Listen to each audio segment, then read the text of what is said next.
Welcome students. आज chemical equilibrium lecture number 4 में हम डिस्कस करने जा रहे हैं relationship between KP and KC.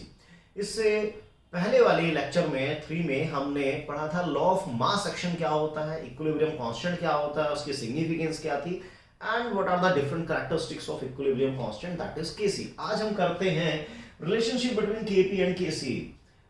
बहुत इजी है, बहुत इजी कॉन्सेप्ट है आप लोगों के सामने। बस सिस्टमेटिकली अगर हम पढ़ें किसी चीज को तो प्रॉब्लम होती ही नहीं। देखिए केसी क्या होता है, equilibrium constant in terms of concentration, that is concentration of product upon concentration of reactant. चलिए ये हमारा इक्विलिब्रियम कांस्टेंट है इन terms of concentration, that is the mole पर लीटर। लेकिन केसी का एक बड़ा भाई भी आ चुका है KP, P for partial pressure. देखिए किसी कंटेनर में सिंगल गैस है, डबल गैस है, ट्रिपल गैस है, 4 है, 5 गैसेस हैं, तो सभी गैसेस का जो अपना अपना इंडिविजुअल प्रेशर होता है that is called the partial pressure of that gas. यानी अपना इंडिविजुअल प्रेशर किसी कंटेनर में जो मिक्सचर ऑफ गैसेस हैं उनमें से किसी भी गैस का जो अपना इंडिविजुअल प्रेशर होता है that is called partial pressure of that gas, जिसको हम उस गैस की कंसंट्रेशन भी मान सकते हैं। आप ये कह सकते हैं किसी गैस की कंसंट्रेशन आप मोल पर लीटर मिले या पार्शियल प्रेशर मिले, बोथ आर सेम थिंग। तो equilibrium constant in terms of partial pressure, equilibrium constant in terms of partial pressure क्या होगा, concentration of product upon concentration of reactant. इसी फॉर्मेट में जिस फॉर्मेट में अब तक हम कैलकुलेट करते आए हैं। देखिए किसी गैस का पार्शियल प्रेशर उसकी कंसंट्रेशन होता है, ये बात ध्यान रखिएगा। अब अपने स्टेट्स ऑफ मैटर में Dalton's law of partial pressure में पढ़ा हुआ है कि कंटेनर में 2, 3, 4 जितने भी नॉन रिएक्टिंग गैसेस हैं सबका अपना अपना इंडिविजुअल पार्शियल प्रेशर होता है। अब कंटेनर में जितनी भी गैसेस होंगी सबकी वॉल्यूम और टेम्परेचर सेम होगा। हाँ, क्वांटिटी डिफरेंट है तो प्रेशर डिफरेंट होगा। तो हमने पढ़ा है PV is equal to nRT, right. अगर A के मोल होंगे तो प्रेशर भी A का होगा। तो partial pressure of A that is moles of A upon volume R into T, इसको हम क्या लिख सकते हैं, मोल पर litre, that is the concentration of A R into T। इसी तरह पार्शियल प्रेशर ऑफ B क्या होगा, concentration of B R into T। Partial pressure of C क्या होगा, इसी तरीके से concentration of C R into T। Partial pressure of D, concentration of D R into T। तो हम क्या करते हैं, सबकी वैल्यू को यहां पर सब्स्टिट्यूट कर देते हैं। चलिए पार्शियल प्रेशर ऑफ C क्या होगा, concentration of C RT power C, concentration of D RT power D, concentration of A RT power A, concentration of B RT power B, right. तो एक काम करते हैं, कंसंट्रेटिंग टर्म्स को अलग ले लेते हैं और RT RT को अलग कर लेते हैं। Concentration of C raise to power C, concentration of D raise to power D, concentration of A raised to power A, concentration of B raised to power B। तो RT C plus D, RT A plus B, right. तो देखिए concentration of product upon reactant ये क्या होता है, equilibrium constant C ही तो होता है, दिस इज कॉल्ड Kc। ये तो आ गया हमारा Kc इतना, और ये है RT number of moles of product, और फिर अपोन में number of moles of reactant भी है। बेस सेम होते हैं, पावर माइनस हो जाएंगे तो number of moles of reactant. तो इसको हम कैसे लिख सकते हैं, Kc RT power delta N। तो this is the final relationship between Kp and Kc। कि Kp और Kc में फाइनल रिलेशनशिप हमारी क्या रही है कि Kp is equals to Kc RT raised to power delta N, and what is delta N, product mole minus reactants mole, right। चलिए this is relationship between Kp and Kc। एक और relationship हम यहां से निकाल सकते हैं। देखिए Kp से, जैसे अभी हमने देखा कि Kp is equal to this, एक और रिलेशनशिप होती है कि पार्शियल प्रेशर, ये भी आपने Dalton's law of partial pressure की एप्लीकेशन में था, तो डिस्क्रिप्शन में उसका लिंक है, आप देख सकते हैं कि किसी भी गैस का जो पार्शियल प्रेशर होता है that is mole fraction of that gas into total pressure. Same way partial pressure of B क्या होगा, mole fraction of B into total pressure. तो एक काम करते हैं, पार्शियल प्रेशर ऑफ C क्या होगा, mole fraction of C into total pressure power C, mole fraction of D total pressure power D, mole fraction of A total pressure power A, same way mole fraction of B total pressure power B. तो एक काम करते हैं, mole fraction अलग कर लेते हैं, pressure को अलग कर लेते हैं। Mole fraction of C power C, mole fraction of D power D, mole fraction of A power A और mole fraction of B power B. अब देखिए बेस सेम है तो पावर प्लस हो जाएंगी, P C plus D, P A plus B, right. तो ये जो पार्ट है हमारा, इतना पार्ट, इतना, इसको हम क्या कहेंगे? देखिए जब ये पार्ट मोल पर लीटर की टर्म में चलता है, concentration of product upon reactant, तो हम उसको केसी कहते हैं। जब ये पार्शियल प्रेशर की टर्म्स में होता है तो हम इसको केपी कहते हैं। जब ये in terms of mole fraction होगा तो हम इसे कहेंगे केएक्स, यानी equilibrium constant in terms of mole fraction. तो प्रोडक्ट के मोल और बेस सेम है और माइनस पावर को डिवाइड, बेस सेम है डिवाइड कर रहे हैं तो पावर माइनस हो जाएंगी, product mole minus reactant mole, तो it is equal to finally kx p raise to power delta n। तो एक और एक्सप्रेशन आ चुका है हमारे पास कि kp is equal to kx p raise to power delta n, right. तो बहुत सिंपल है। देखिए केसी एक इक्विलिब्रियम कांस्टेंट होता है, जिसकी आपने लास्ट क्लास में, लास्ट लेक्चर में आपने क्या क्या पढ़ी थी? कैरेक्टरिस्टिक की इक्वेशन रिवर्स, केसी रिवर्स, नंबर 1 हो गई। नंबर 2 यह थी कि आप किसी भी इक्विलिब्रियम कांस्टेंट को किसी पर्टिकुलर नंबर से मल्टीप्लाई करेंगे तो इक्विलिब्रियम कांस्टेंट की वो नंबर एक्सपोनेंट हो जाएगा, पावर हो जाएगा। ये थी नंबर 2। नंबर 3 क्या बताई थी मैंने कि जब 2 या 3 इक्विलिब्रियम इक्वेशंस को आप प्लस करते हैं तो उनके रिस्पेक्टिव इक्विलिब्रियम कांस्टेंट मल्टीप्लाई हो जाते हैं, जिससे कि आप जो रिजल्टेंट इक्वेशन है उसका इक्विलिब्रियम कांस्टेंट निकाल पाते हैं। 2 इक्वेशन को माइनस करते हैं तो इक्विलिब्रियम कांस्टेंट डिवाइड हो जाते हैं। एक और वैल्यू मैंने एक बात और मैंने बताई थी इक्विलिब्रियम कांस्टेंट के बारे में कि इक्विलिब्रियम कांस्टेंट की वैल्यू केवल और केवल टेम्परेचर डिपेंडेंट होती है। टेम्परेचर चेंज तो डेफिनेटली केसी चेंज, लेकिन वो इंक्रीज होगा या डिक्रीज होगा वो बात हर इक्वेशन के लिए अलग अलग होगी, क्योंकि इक्विलिब्रियम एक टू वे प्रोसेस है जिसमें फॉरवर्ड भी है बैकवर्ड भी है। ऐसा हो सकता है कि फॉरवर्ड एंडोथर्मिक होगा तो बैकवर्ड एक्सो हो जाएगा, या फॉरवर्ड एक्सो होगा तो बैकवर्ड एंडो हो जाएगा। तो अगर किसी इक्विलिब्रियम इक्वेशन में हमारा फॉरवर्ड प्रोसेस एंडोथर्मिक है तो वहां पर केसी टेम्परेचर के साथ इंक्रीज होता है, अदरवाइज डिक्रीज हो जाएगा अगर फॉरवर्ड प्रोसेस एक्सो है। ये हम लास्ट क्लास में डिस्कस कर चुके हैं। तो केसी की वैल्यू, इक्विलिब्रियम कांस्टेंट की वैल्यू कभी भी इनिशियल अमाउंट ऑफ रिएक्टेंट पे डिपेंड नहीं करेगी। आप रिएक्टेंट कम लेंगे तो डेफिनेटली प्रोडक्ट भी कम बनेंगे, तो रेशियो वही आना है। और इंप्योरिटीज पर डिपेंड नहीं करती और कैटालिस्ट पर भी डिपेंड नहीं करती। जो कहानी मैंने आपको केसी के लिए सुनाई है थ्योरेटिकली, वही सारी की सारी आप कॉपी पेस्ट कर देंगे केपी के लिए, क्योंकि केपी और केसी क्या है यार? केपी और केसी क्या है? दोनों इक्विलिब्रियम कांस्टेंट ही तो है, बस डिफरेंट यूनिट में है और इनकी अपनी कोई यूनिट होती नहीं। भाई केपी और केसी की क्या यूनिट लोगे आप? That depend upon equation. वो तो इक्वेशन में इन पावर्स पर डिपेंड करेगी, हर बार हर इक्वेशन के लिए डिफरेंट यूनिट आती है। खैर जो भी हो, जो कैरेक्टरिस्टिक्स हमने केपी की पढ़ी, केसी की पढ़ी है, सेम कैरेक्टरिस्टिक केपी की होंगी, क्योंकि दोनों थ्योरेटिकली दोनों सेम है, बट रिप्रेजेंट करने का जो तरीका है वो दोनों का डिफरेंट हो जाता है। एक को कंसंट्रेशन के टर्म में, एक को पार्शियल प्रेशर के टर्म में। तो अब कहानी आती है कब कौन बड़ा होगा। हाँ जी हाँ, कब कौन, यानी कब किस कंडीशन में KP will be larger than KC, या under what condition KC will dominate over KP, कब मैग्नीट्यूड में कौन किससे ज्यादा होगा, कब इक्वल होंगे।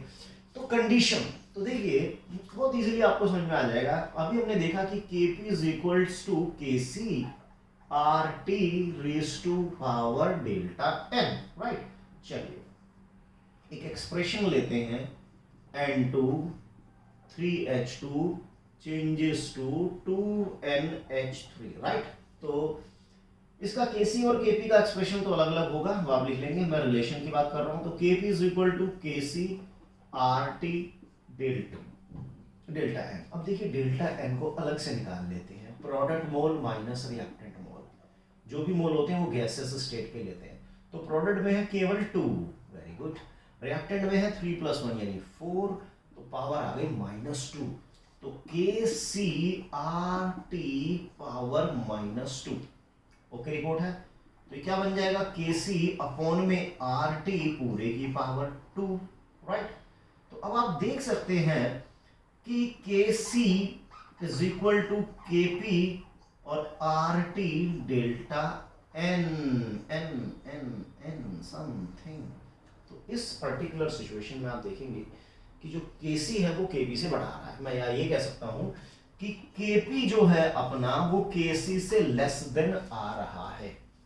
KP जो है हमारा KC से लेस देन आ रहा है, लेकिन कब, जब प्रोडक्ट के मोल रिएक्टेंट के मोल से छोटे होंगे, कम होंगे, है ना। जैसे ये इक्वेशन है या कोई और भी इक्वेशन जिसमें प्रोडक्ट के मोल रिएक्टेंट के मोल से कम आएंगे, वहां पर हमेशा KP KC से लेस देन देखा जाएगा। चलिए, नो प्रॉब्लम। तो अब हम ये भी देख सकते हैं कि भाई किस कंडीशन में बड़ा हो सकता है, KP KC से कब बड़ा हो सकता है, वो भी कंडीशन हम दे सकते हैं। जैसे PCl5 dissociates into PCl3 and Cl2, right. तो Kp is equals to KC RT delta N, और डेल्टा N क्या होगा, product mole minus reactant mole. Product है 2, रिएक्टेंट है 1, पावर आ गई 1, तो KC RT पावर 1। तो आप देख सकते हैं कि यहां पर KP जो है वो KC से बढ़ा रहा है। तो इस पर्टिकुलर सिचुएशन में कब होगा KP KC से ग्रेटर देन, जब प्रोडक्ट के मोल रिएक्टेंट के मोल से ज्यादा होंगे। तो देखिए, अभी तो कोई किसी को भी डोमिनेट कर सकता है, depends upon equation two equation. कभी कभी दोनों में प्यार मोहब्बत भी हो जाएगी, दोनों एक दूसरे के बिल्कुल बराबर भी आएंगे। कब पॉसिबल होगा, इस पर्टिकुलर केस में वो पॉसिबल होगा। देखिए, RT डेल्टा N क्या होता है, प्रोडक्ट मोल माइनस रिएक्टेंट के मोल। प्रोडक्ट के भी 2, रिएक्टेंट के भी 2, 0 आ गए, और जिसकी पावर 0 वो भाई साहब बन जाते हैं हीरो। तो यहाँ पर KP और KC अपनी दुश्मनी निभाकर अब बराबर हो चुके हैं। तो KP और KC कब इक्वल होंगे, जब आपके प्रोडक्ट और रिएक्टेंट के मोल क्या होंगे, जी हाँ, इक्वल होंगे। तो प्रोडक्ट और रिएक्टेंट के मोल अगर इक्वल है तो KP KC इक्वल हो जाएंगे। अगर प्रोडक्ट के मोल रिएक्टेंट से ज्यादा है तो KP will greater than KC, less than है प्रोडक्ट के मोल तो KP लेस देन KC। तो ये तो कुछ कंडीशंस हुई जहां पर KP और KC कब कौन किस पर डोमिनेट करेगा, वो आप इजीली, बहुत ही इजीली आप बता सकते हैं, राइट। अब हम देखते हैं कि किसी भी इक्वेशन के लिए how to write the expression of KC का एक्सप्रेशन किसी भी XYZ इक्वेशंस के लिए हम कैसे लिखेंगे, आपके सामने है। लेते हैं कि भाई जितने भी एक्सप्रेशन आपको नजर आ रहे हैं, how will you right expression for KC और KP for these different equations. देखिए, ध्यान से देखिएगा, यहां पर जो फिजिकल स्टेट है बड़ी इंपॉर्टेंट होती है। देखिए, KC बेसिकली अगर आप उसको थोड़ा सा समझने की कोशिश करते हैं तो KC बेसिकली रेट कांस्टेंट होता है फॉरवर्ड और बैकवर्ड का, है ना। और रेट डिपेंड करता है नेचर पर। रेट का मतलब होता है change in concentration with respect to time. देखो, कंसंट्रेशन में जब चेंज आएगा तभी तो रेट आएगा, तभी तो स्पीड की आप बात करेंगे। तो KF क्या है, रेट कांस्टेंट फॉरवर्ड बैकवर्ड, जो कि बेसिकली रेट को रिप्रेजेंट करते हैं। रेट मतलब चेंज। तो जब भी कोई सब्सटेंस सॉलिड में होता है तो उसकी कंसंट्रेशन में या तो चेंज ही नहीं आता, ही आता है तो इतना कम कम कम कम आता है कि वो ऑब्जर्व ही नहीं होता। इसीलिए हम क्या करते हैं, सॉलिड की कंसंट्रेशन को यहां पर 1 लेते हैं, क्योंकि 1 से मल्टीप्लाई या डिवाइड करो कोई फर्क नहीं पड़ेगा। तो जब रेट इन पर डिपेंड ही नहीं कर रहा, इसीलिए इनकी कंसंट्रेशन को 1 लेते हैं, क्योंकि 1 से मल्टीप्लाई डिवाइड करने पर कोई इफेक्ट ही नहीं आ रहा, है ना।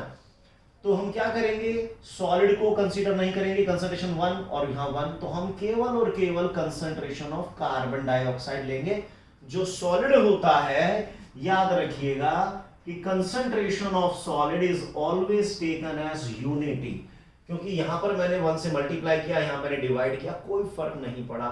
यानी रेट उन कंपोनेंट पर डिपेंड नहीं कर रहा जो सॉलिड स्टेट में, क्योंकि उनकी कंसंट्रेशन में जो चेंज आएगा वो बहुत बहुत बहुत नॉमिनल होगा, ना के बराबर। ठीक है, तो ये आ गया हमारा। इसी तरह अगर मुझे KP लिखना है तो that will be equal to just partial pressure of CO2।